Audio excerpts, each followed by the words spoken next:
I stood outside my own salon at 6 in the morning, key in hand, and the lock wouldn't turn. That's when I knew. That's when I really knew what Tanya had done to me. 20 years of building something from nothing. 30 years of friendship. All of it, gone while I was laid up recovering from surgery, trusting her to hold things down. But let me back up. Let me tell you how a woman I called my sister, who I brought into my dream, who ate at my table and held my babies, managed to steal everything I'd built with my own 2 hands. And let me tell you what I did about it. Because trust me, this story doesn't end with me walking away empty-handed. Before we get into it, if you're liking this story so far, do me a favor. Hit that like button and subscribe. These stories take time to tell right, and your support means everything. Now, let's get back to it. My name is Marsha Williams, and I'm 55 years old. I've been doing hair since I was 14 years old, standing between my mama's knees in our kitchen in West End, Atlanta, learning how to cornrow my little sister's hair while Mama fried chicken and told me about her day. Mama used to say, "Baby, black women's hair is our crown. You learn to tend to it with love, and you'll always have a place in this world." She was right about that. By the time I was 25, I had a chair at somebody else's shop. By 35, I had my own small spot, just me and 2 other stylists. But it wasn't until I turned 37 that I found the place that would become Marsha's Touch. It was a little storefront on Cascade Road, nothing fancy. Needed paint, needed new floors, needed everything. But it had good light coming through the windows, and when I stood in the middle of that empty space, I could see it. I could see the chairs lined up, the shampoo bowls, the smell of shea butter and coconut oil, the sound of women laughing. I could see my dream. Tanya Reid had been my best friend since we were 23 years old. We met at a church picnic, both of us young mothers trying to figure out how to stretch a dollar and keep our kids looking presentable. We bonded over box hair dye disasters and shared babysitting duties. Our kids grew up together. Our husbands, well, my ex-husband and her ex-husband, used to watch football together while we did each other's hair in the kitchen. She was my sister. Not by blood, but by choice. And that's supposed to mean something. When I told Tanya about the salon space, she cried with me. When I showed her the lease papers, she hugged me so tight I couldn't breathe. And when I opened the doors on a Saturday morning in April 1998, she was right there beside me, sweeping the floors and setting out the shea butter samples I'd made in my kitchen the night before. For the first 5 years, it was just my salon. I employed 4 stylists, including Tanya, who'd gotten her license after I encouraged her.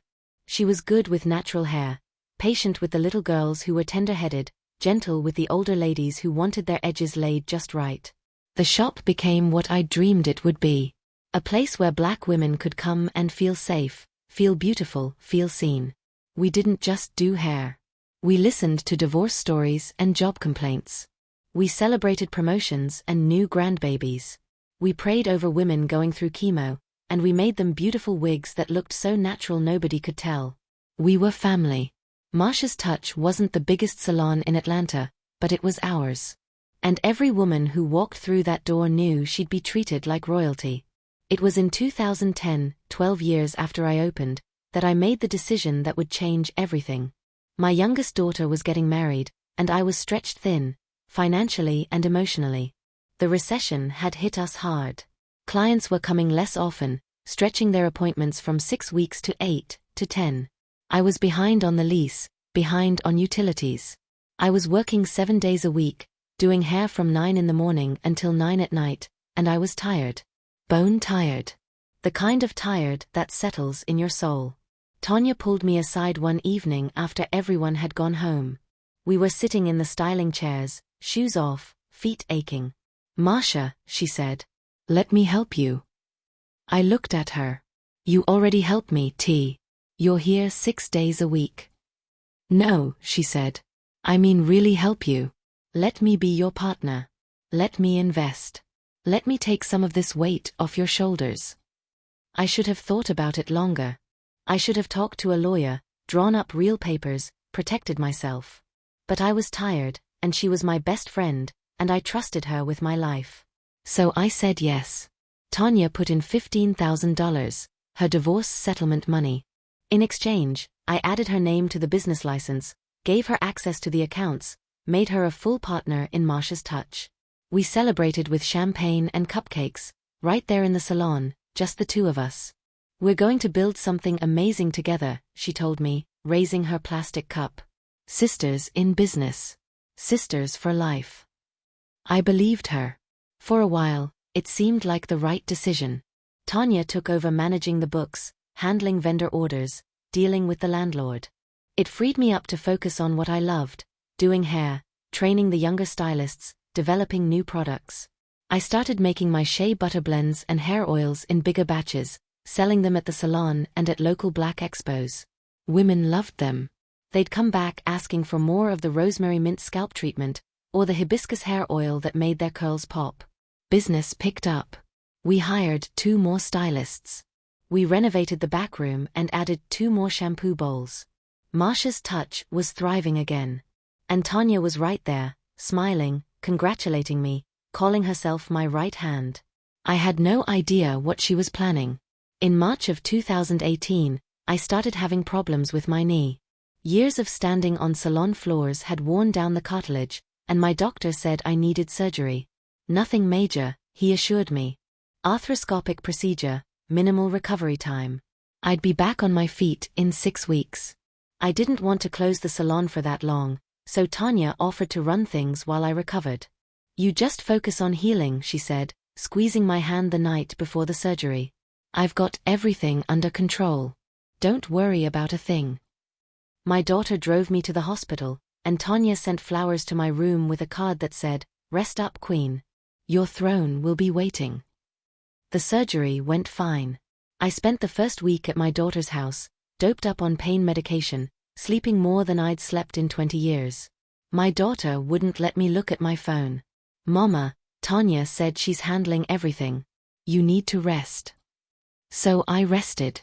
By the second week, I was feeling better, itching to get back to work. But my physical therapist said I needed to stay off my feet for at least another month. So I stayed home in my apartment, doing my exercises, watching TV, going stir-crazy. Tanya would call me every few days with updates. "Everything's good, Marsha. Don't stress. The girls are keeping the schedule full. I'm handling the books. Just focus on getting better." Something in her voice sounded off, but I told myself I was imagining things. Pain medication makes you paranoid sometimes. Looking back now, I can see all the signs I missed.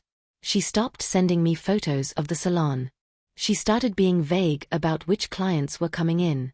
When I asked to see the appointment book, she said she'd bring it by, then never did. When I asked about the bank statements, she said everything was fine, we were making good money, nothing to worry about. I trusted her. That was my mistake. 6 weeks after my surgery, on a Monday morning in May, I woke up ready to go back to work. My knee was still a little stiff, but I could walk, I could stand, I could do hair. My physical therapist had cleared me. I got up early, did my makeup, put on my favorite purple salon tunic, and drove to Marsha's touch feeling like I'd been away for a year. I parked in my usual spot out front. The lights were on inside, I could see movement through the windows. Good, I thought. Tanya's already opened up. The girls are already working. I walked up to the door with my key in my hand, ready to surprise everyone. The key didn't work. I tried it again. Nothing. The lock wouldn't turn. I knocked on the glass. Through the window, I could see Tanya standing at the front desk. She looked up, saw me, and her face went completely blank. She walked to the door, but she didn't open it. "Tanya." I called through the glass. "Open the door. My key isn't working." She shook her head. I felt something cold drop in my stomach. "Tanya, open this door." She unlocked it but only opened it a crack. She stood in the doorway, blocking me from entering my own salon. "You can't come in, Marsha." I stared at her. "What are you talking about? I work here. This is my business." "Not anymore," she said. Her voice was quiet, calm, almost rehearsed. "I'm sorry, but while you were out, I made some changes. The salon is under my name now. The lease, the accounts, everything. You're retired." For a moment, I couldn't speak. I couldn't breathe. I'm what? Retired, she repeated. You're 55, Marsha. You just had surgery. It's time for you to step back and rest. I've got this now. Behind her, I could see two of the stylists, young women I trained myself, standing frozen, watching. Neither of them said a word. Tanya, open this door and let me in. Now. I can't do that. I'm going to have to ask you to leave. That's when I understood. That's when it hit me, standing on the sidewalk outside my own salon, that my best friend of 30 years had stolen everything from me. I wanted to scream. I wanted to break that door down. I wanted to grab her by her collar and shake her until she explained how she could do this to me. But I didn't. Instead, I looked her dead in the eye and said, "You're going to regret this." Then I turned around and walked back to my car. My hands were shaking so hard I could barely get the key in the ignition. Hold on, let me pause here for a second. If you're listening to this and you can feel what I felt in that moment, if you've ever been betrayed by someone you trusted with your whole heart, do me a favor and drop a comment. Let me know I'm not alone in this. And if you haven't subscribed yet, please do.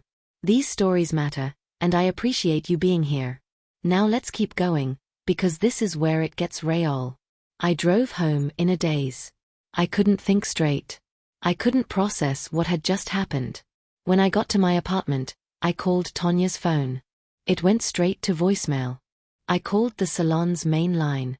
Someone picked up, heard my voice, and hung up. I called my daughter. Mama? What's wrong?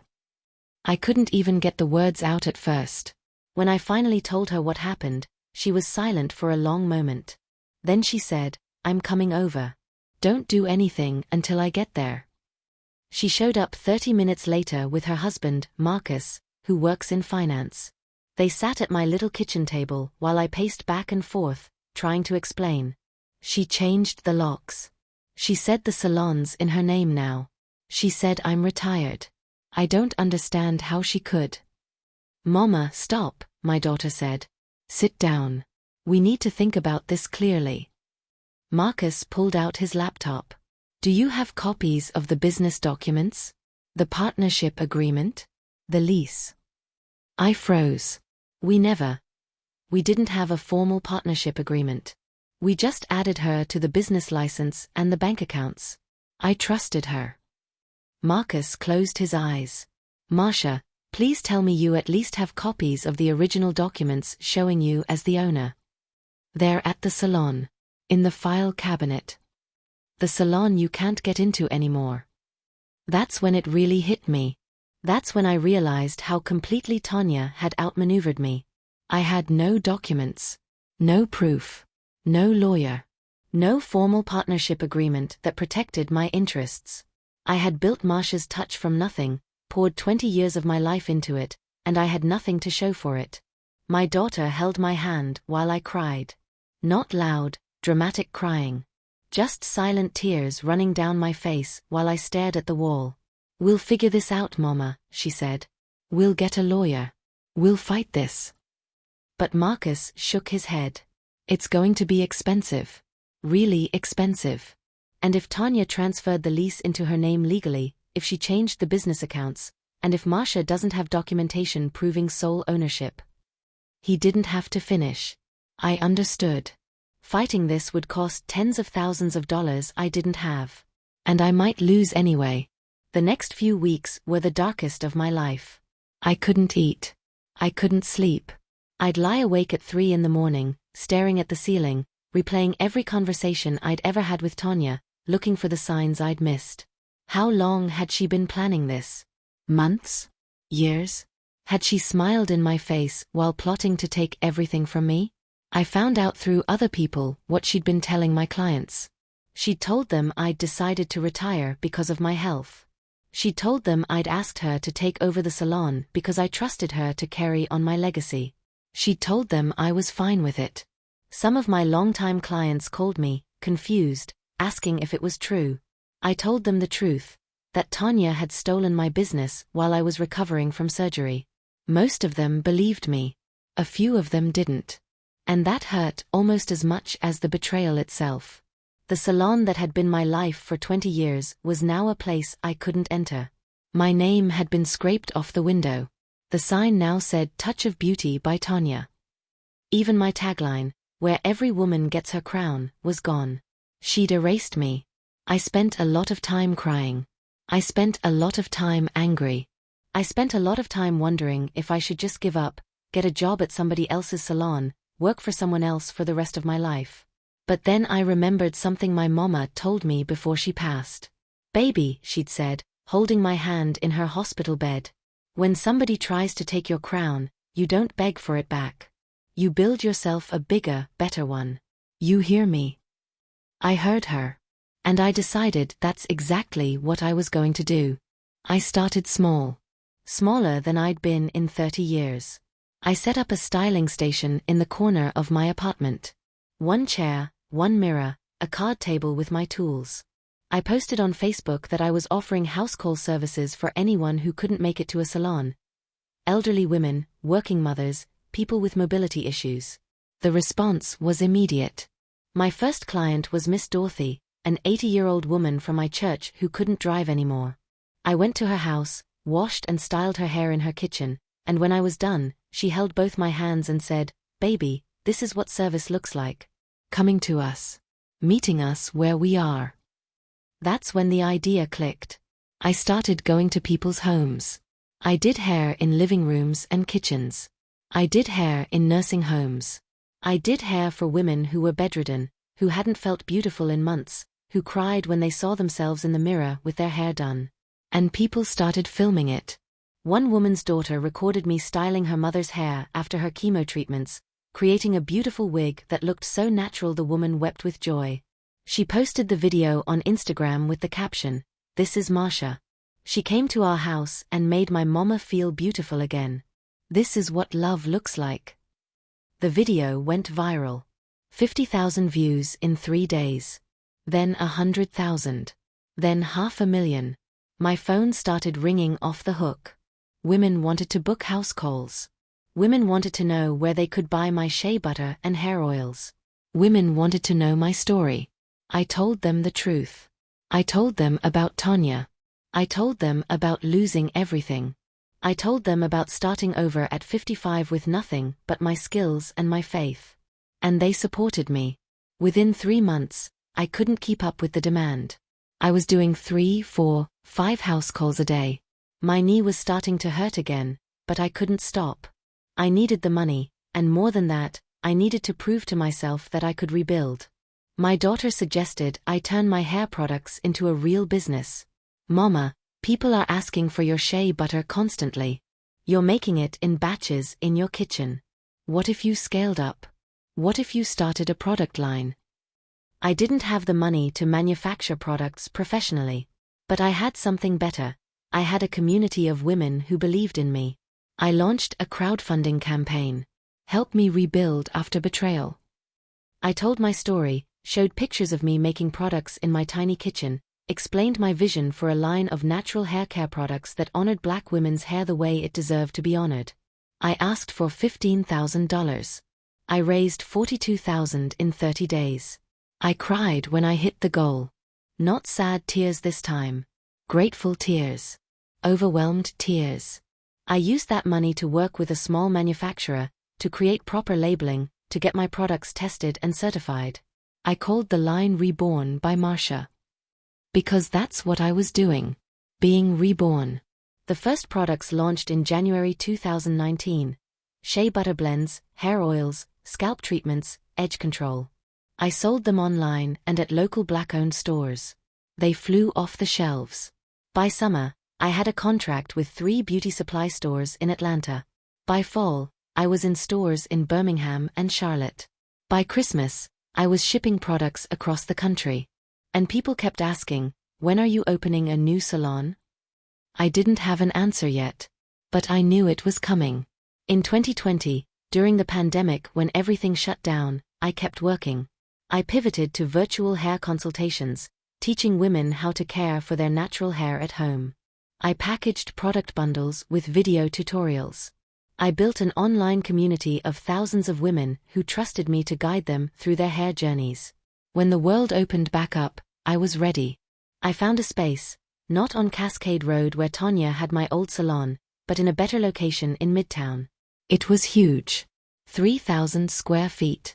Room for 8 styling stations, 4 shampoo bowls, a product retail area, and something I'd always dreamed of, a training classroom. I was going to train the next generation of natural hairstylists. I was going to teach them the skills, the business sense, and the integrity to build something real. I took out a small business loan, used my savings from the product line, and signed the lease. On opening day in March 2022, exactly 4 years after my surgery, exactly 4 years after Tanya stole everything, I stood in front of my new salon and cried. The sign above the door said "Reborn by Marsha, Salon and Academy." It was beautiful, modern, bright, everything my old salon had been and more. News stations came to cover the opening. They called me the Queen of Natural Crown Revival. They told my story, the betrayal, the comeback, the empire I'd built from nothing. I hired 10 stylists. I hired a business manager. I hired an accountant and a lawyer. I was never going to be that vulnerable again. And I made a promise to myself, I would help other Black women build businesses the right way. I would teach them to protect themselves, to get contracts, to trust carefully. Within the first year, Reborn was training 50 students. Within 2 years, we'd certified over 200 natural hairstylists. My products were in stores in 30 states. I was making more money than I'd ever made in my life. And I did it all without Tanya Reid. If you're still with me, thank you. I know this has been a journey. If this story is resonating with you, if you know someone who needs to hear it, share it. Drop a like. Leave a comment telling me what you think. Your support keeps these stories going. Now, let's get to the moment you've been waiting for. It was a Tuesday afternoon in October 2023 when I saw her. I was at the salon, touching up a client's highlights, when my manager came to me and whispered, "Marsha, there's someone outside who wants to talk to you." "Who?" She hesitated. "Tanya." My hands stilled. For a moment, I couldn't move. "Tell her I'm busy." She said she'll wait. I finished my client's hair, moving on autopilot. My heart was pounding. I hadn't seen Tanya in over 5 years. I'd heard through the grapevine that Touch of Beauty was struggling, that clients had left, that stylists had quit, that she'd run the business into the ground. I'd heard she'd lost the lease. I'd heard she was broke. And now she was here. When I finally walked outside, she was standing on the sidewalk, looking small and tired. She'd gained weight. Her hair was thin, not styled the way she used to keep it. She looked older than her years. She looked defeated. "Marsha," she said when she saw me. I didn't say anything. I just looked at her. "I know you don't want to talk to me. I know you hate me. But I need to tell you something." "Then talk." She took a breath. "I was wrong. What I did to you was evil, and I've paid for it every single day since. The salon failed. I lost everything. I lost clients, I lost respect, I lost my reputation. And I deserve it. I know I do." I still said nothing. "I came here to ask if there's any way you might consider giving me a job. A chair. Anything. I need to work, Marsha. I'm broke. I'm desperate. And I know it's crazy to ask, but you're the only person who might." "No," I said. She blinked. "Marsha, please.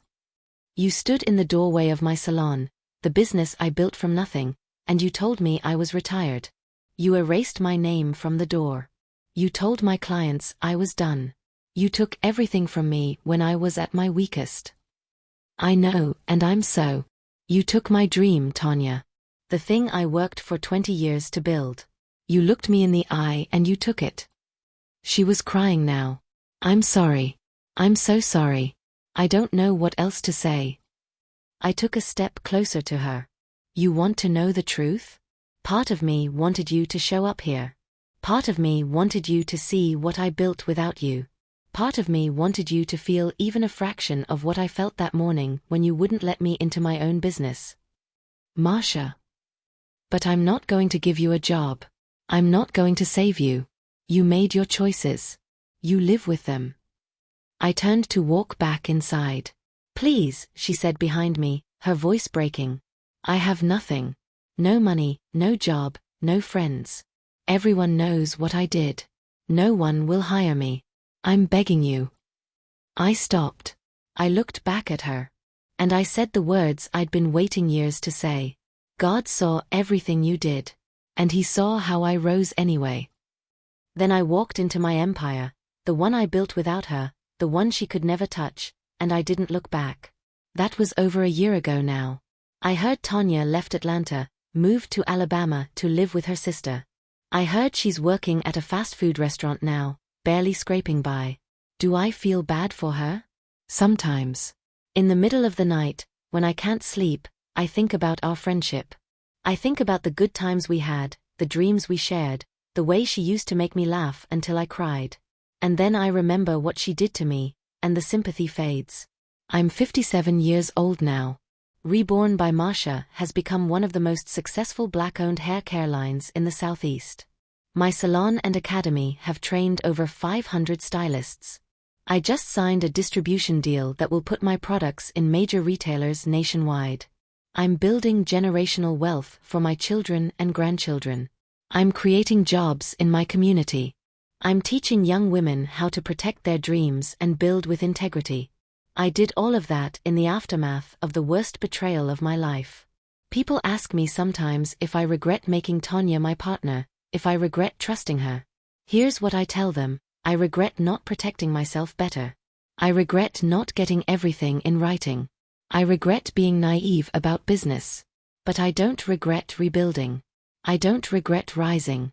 I don't regret proving that you can lose everything and still create something beautiful. Because that's what I did. I lost my business, my best friend, and my peace of mind. And I built an empire anyway. So if you're listening to this and you're going through something hard, if someone betrayed you, if you lost something you worked for, if you're starting over and you're scared, let me tell you something. You can do this. You can rise from the ashes of your worst moment and build something even better than what you lost. It won't be easy. There will be days when you want to quit. There will be nights when you cry yourself to sleep. There will be moments when you question whether it's worth it. But it is. You are worth the fight. Your dreams are worth protecting. Your dignity is worth maintaining. And when the person who hurt you comes back around, and they will, you'll be standing in your truth, living your best life, thriving in spite of them. That's the victory. Not revenge. Not bitterness. Not making them suffer. The victory is building something so beautiful, so successful, so undeniable that you don't need to say anything at all. Your life speaks for itself. Mine does. And yours will too. Thank you for taking this journey with me. If this story touched you, if it inspired you, if it reminded you of your own strength, I'd love to hear from you. Drop a comment, share your story, and don't forget to like and subscribe for more real stories about real women overcoming real challenges. Remember, they can take your business, they can take your trust, they can even take your name off the door. But they can't take your gift. They can't take your purpose. And they damn sure can't stop you from rising. Until next time, keep your crown on and your head high. This is Marsha Williams, and this is my story. Reborn.